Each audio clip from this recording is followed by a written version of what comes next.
Seguindo a sequência dos assuntos que a gente trabalhou no bimestre passado e está retomando aqui agora, a gente passou pelo trabalho para chegar na cultura. E da cultura a gente segue adiante, né? E vai estabelecer as relações entre trabalho e cultura e preparar o terreno, né? Abrir as portas para ir aumentando os próximos assuntos nessa nossa discussão. Quando eu digo para vocês que a forma como as nossas relações de trabalho determinam o nosso modo de viver, e não sou eu que estou falando isso para vocês, é o Marx lá desde o século XIX, eu estou pressupondo que existe essa coisa que eu estou chamando de jeito de viver, esse modo de viver que é determinado pela maneira como a gente organiza o nosso trabalho em sociedade. Um determinado conjunto de costumes, regras, leis, hábitos e padrões que vão desde a vestimenta popular até a alimentação consumida por uma determinada população. Tudo isso compõe esse chamado modo de viver que é determinado pelas nossas relações de trabalho, de acordo com Marx. E a esse modo de vida eu vou chamar de cultura. Por cultura, eu posso entender tudo aquilo que foi produzido pelo ser humano, que a natureza não nos deu como pronto. Naturalmente, então, que eu posso considerar o surgimento da cultura ao mesmo passo em que o ser humano começou a transformar a natureza tal qual o mundo se nos ofereceu, né? Se por cultura eu estou entendendo que é toda a produção humana, então, onde tem humanos produzindo coisas, eu tenho cultura. Desde os primórdios mais remotos, englobando toda a produção humana ao longo de toda a história. Vamos tomar um exemplo mais palpável. Eu falei que a cultura é tudo aquilo que foi produzido pelo ser humano. Tudo aquilo que não é encontrado pronto na natureza. Por exemplo, ferramentas de madeira, osso, pedra, ferro, etc.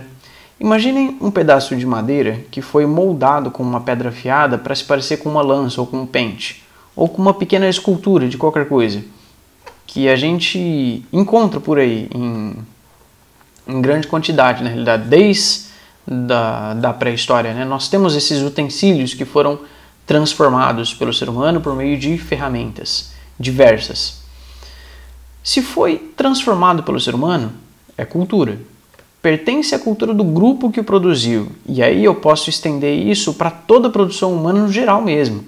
Desde pinturas na parede ou pinturas corporais, estratégias de caçada, danças, rituais de festejo ou rituais funerários, construção de armadilhas ou de moradias, plantação e cultivo agrícola, criação e domesticação de animais e por aí vai. Mas eu posso também ressignificar objetos que a natureza me dá como prontos e inseri-los no bojo disso que eu estou chamando de cultura. Por exemplo, e aí a gente retoma aquele modo de vida com o qual eu comecei essa conversa. As populações pré-históricas que habitavam na região que hoje a gente chama de China, elas se dedicavam ao cultivo do arroz e do painço, à criação de porcos, e tinham uma determinada organização social que suportasse aquele modo de vida, que desse suporte para aquele modo de vida, que sustentasse aquele modo de vida. A gente pode falar então que eles constituíram uma cultura própria, num determinado local, a partir de determinados elementos que a natureza lhes deu, lhes proporcionou. No Egito Antigo, a produção de grãos era baseada no trigo e na cevada, por exemplo, diferente do arroz da China, por uma série de questões geográficas, de fatores geográficos mesmo. Mesmo assim, a produção de grãos no Egito também é fruto do trabalho humano, né? Também é produção humana de um determinado grupo de pessoas que vai compor um determinado modo de vida, mas é diferente dos antigos chineses. Aqui, na chamada pré-história do Brasil, a gente também teve vários grupos que viviam no litoral atlântico que consumiam principalmente peixes e frutos do mar. Eles jogavam fora as conchas em monturos, que depois ganharam o nome de sambaquis nos nossos estudos mais atuais, nos nossos estudos modernos. Eles fizeram conjuntos habitacionais, desenvolveram um determinado modo de vida, que era diferente dos egípcios, que era diferente dos chineses. Todos eles transformaram a natureza e produziram coisas com ela pelos mais diversos expedientes, sempre através do trabalho. Como eu falei do Locke na aula passada, a natureza só pode garantir a nossa existência na medida em que a gente aplica o nosso trabalho nela. Mas o que eu quero dizer aqui é o seguinte: se todos eles produziram coisas diferentes, organizações sociais diferentes, ritos diferentes, plantações diferentes, construções diferentes, idiomas diferentes, pinturas, artefatos, ferramentas, costumes e tradições diferentes. E tudo isso é cultura. Então existem culturas diferentes, né? E nenhuma é melhor ou pior do que a outra. Percebem aqui a relação entre trabalho e cultura, que eu até já tinha comentado no bimestre passado? Ao passo que a cultura se constitui justamente no trabalho, o próprio trabalho é determinado pela cultura. Então, é uma via de mão dupla. E agora, por cultura, eu estou me referindo aos costumes, crenças, regras, leis, combinados e tal, que também são construções humanas. Nada disso é dado pela natureza. São convenções humanas, construídas pelos seres humanos em sociedade. Tanto é assim que diferentes povos, em diferentes lugares e tempos, tiveram costumes, crenças, regras, leis e combinados muito diferentes uns dos outros. Quer dizer, então, que nada disso é dado pela natureza. Se não é dado pela natureza, é construído pelo ser humano. Se é construído, se é produzido pelo ser humano, entra no conjunto do que eu estou chamando de cultura. Tudo o que é construído, tudo o que é transformado, tudo o que é fabricado pelo ser humano. É um mundo fabricado pelo ser humano, a partir dos materiais que a natureza nos dá. Ah, professor, mas tudo que é produzido pelo ser humano é cultura? Sim, tudo. Mas tudo, até essa caneta, até o meu óculos, até o celular que eu estou gravando a aula, até a cadeira, a mesa, o quarto, a casa, as ruas, o nosso sistema de canalização de água e esgoto, o nosso sistema de distribuição de energia, até o barraquinho debaixo da ponte, até as grandes ilhas artificiais dos Emirados Árabes, tudo o que é construído pelo ser humano, a gente pode colocar na conta da cultura. Tudo isso é cultura.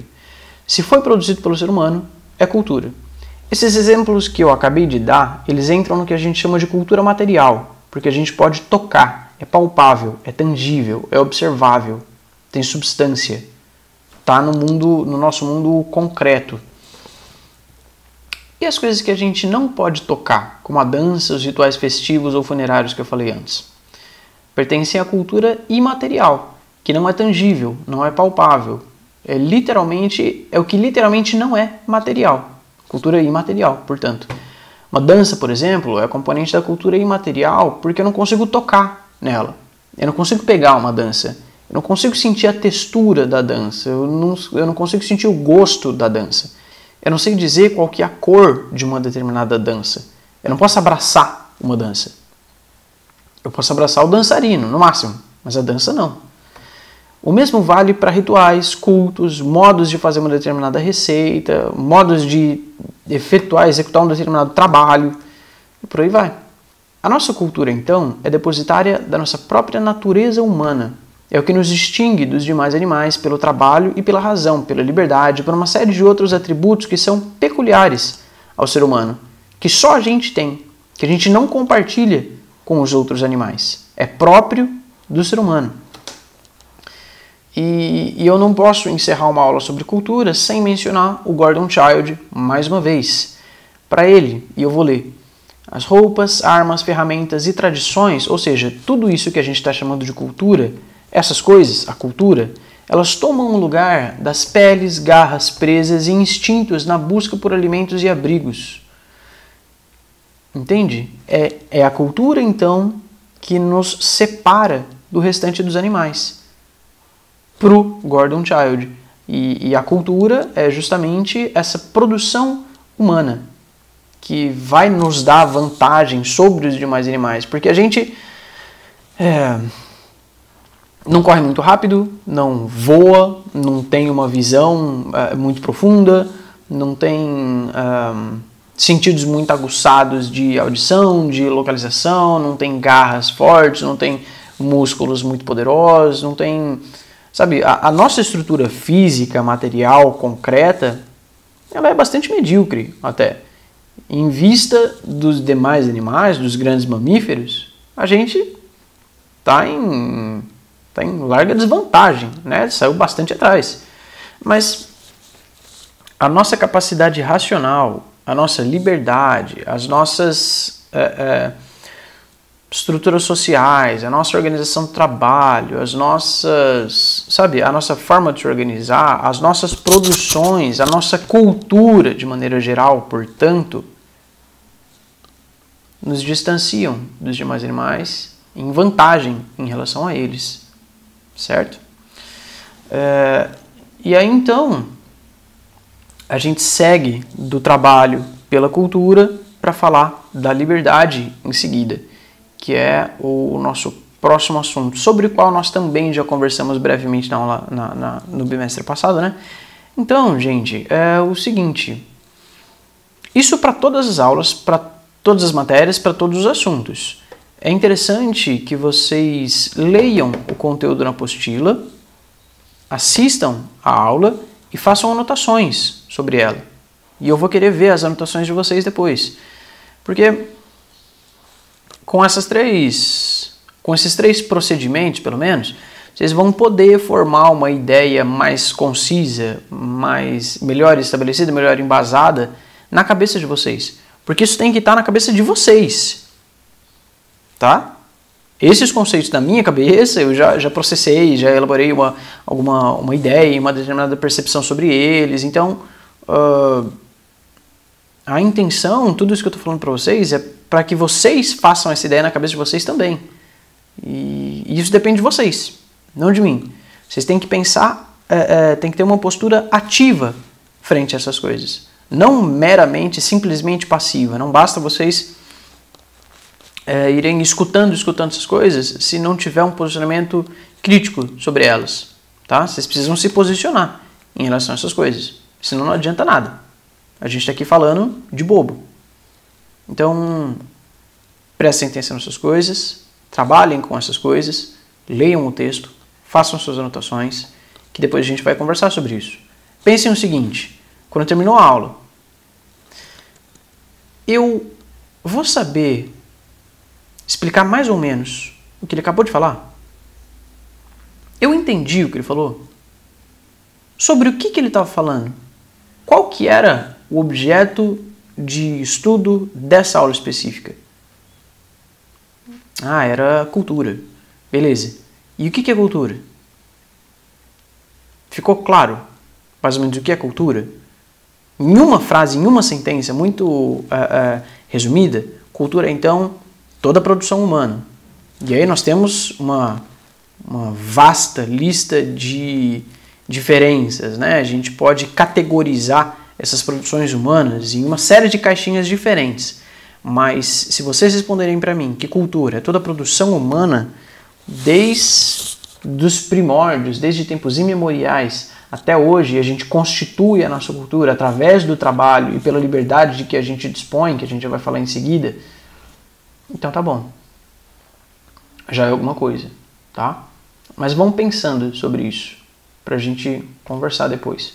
Então, se nessa aula, aliás, se nessa semana, nessa segunda-feira é videoaula que eu tô mandando pra vocês, então na próxima é aula tira dúvida, tá? É interessante que vocês apareçam pra gente conversar e tirar eventuais dúvidas, né? Que possam ter surgido ao longo dessas 2 primeiras aulas. Então é isso aí. Qualquer dúvida, qualquer observação, qualquer comentário, qualquer questionamento, podem me mandar que a gente vai conversando, tá bom? Até lá!